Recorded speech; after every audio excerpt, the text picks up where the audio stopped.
We have the Thunder pile back, we have Megalith action, and Morganite as well. Make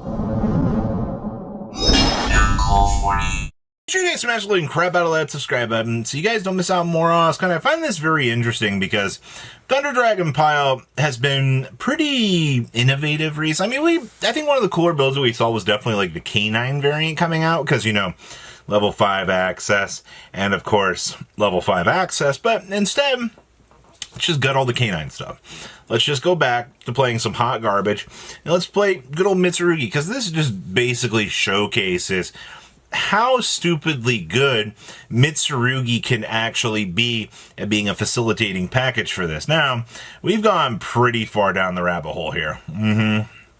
Having triple Aramasa in here, but I kind of think you need triple Aramasa because you want this to be able to toggle into any monster. Obviously, you know, this is your Spell and Trap Searcher.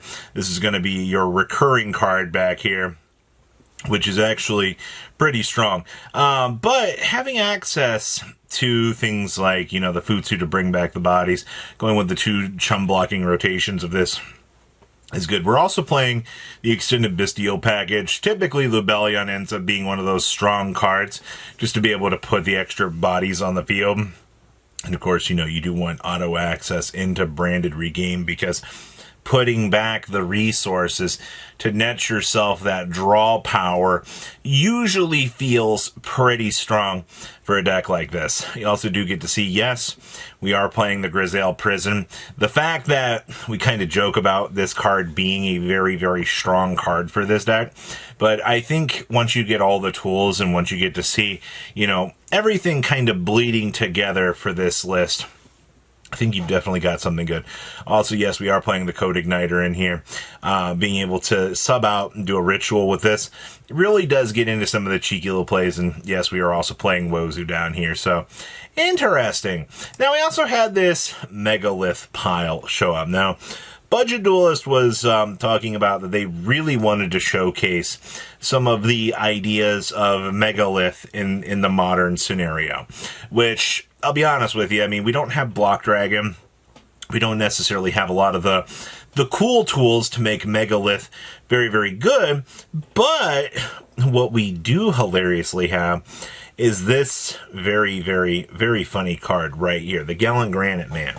Gallant Granite gives you the ability to search for any rock monster to be able to do your thing. Now, as you know, everything in the Megalith side of this package is going to be a rock monster. Now, what notoriously Mitsurugi is very goddamn good at is giving you level 4 monsters to poop onto the field through the effect of the Habagiri here, and then once you've got your 4 set up, then you pivot into the Gallant Granite, which, unironically, turns into the ability to start your Megalith combo here. It's quite interesting to me to think about Mitsurugi being another one of those bridge points. But I mean, this is, Konami didn't want to ban Gallant Granite. They instead banned the Fossil Dyna, banned the Earth Barrier statue.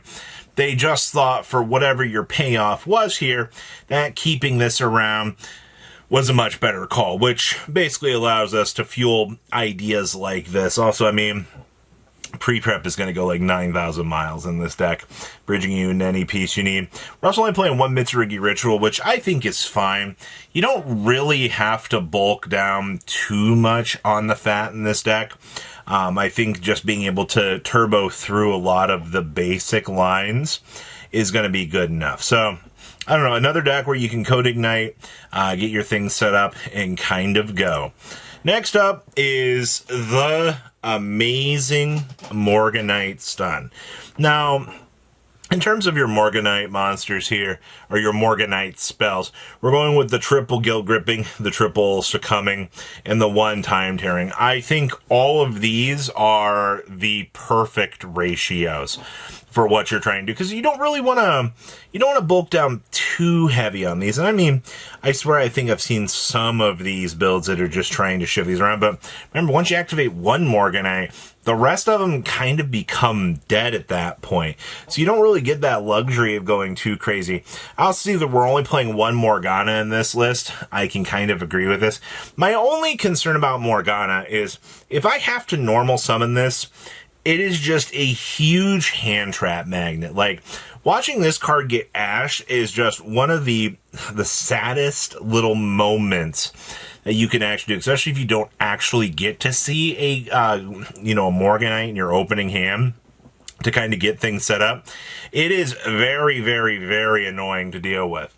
I also see that we are doing a very, very large Dominus package. You got triple impulse, 2 Purge. I mean, to be fair, Purge isn't exactly one of the greatest cards that this deck has. It's just, you slam it down on the table, it acts as a deterrent to stop your opponent from basically getting a key search. Spiral also is a fine one of, I mean, it's a compulse that you can basically toggle for off of Songs of the Dami Mommies and be able to, help you out.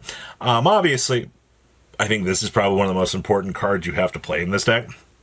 Soul Drain automatically shuts down Malice from blowing you out of the water, and tools like this are important. You need to have cards that can actually derail your opponent, or else you're going to have an absolutely dog shit matchup. Alright, you need it.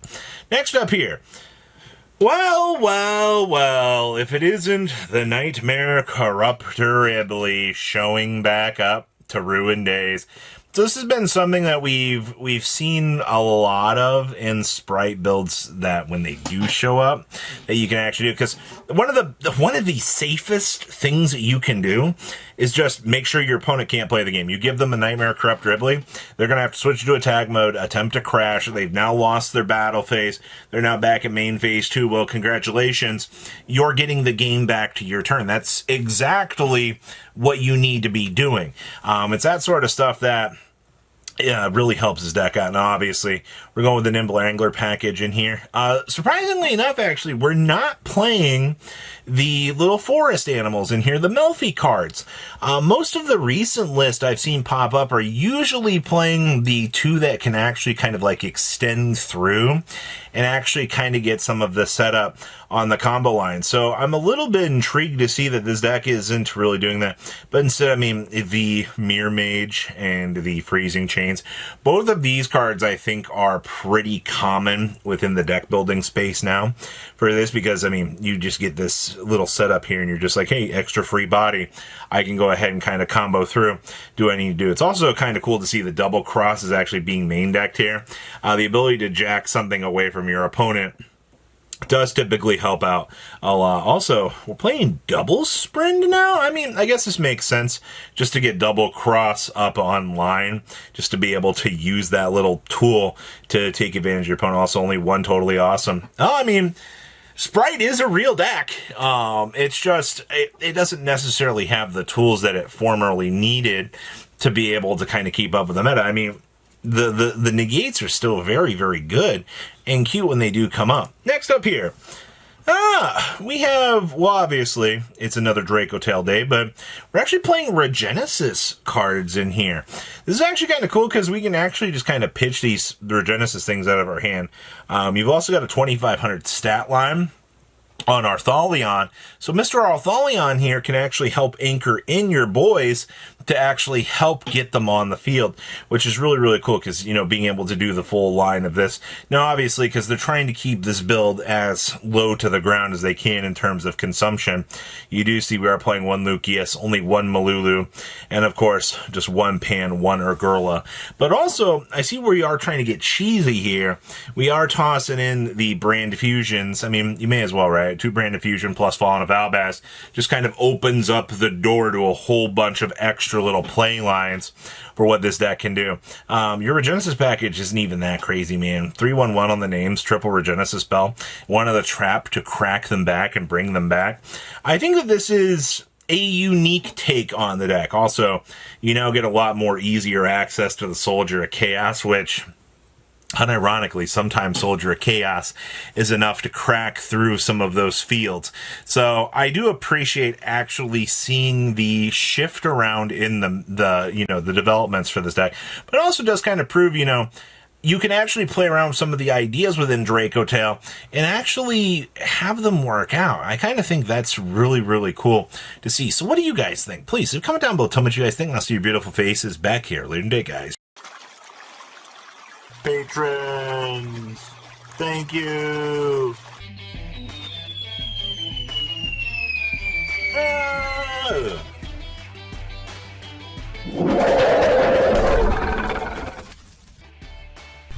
Thank you so much for watching. Check out these other videos.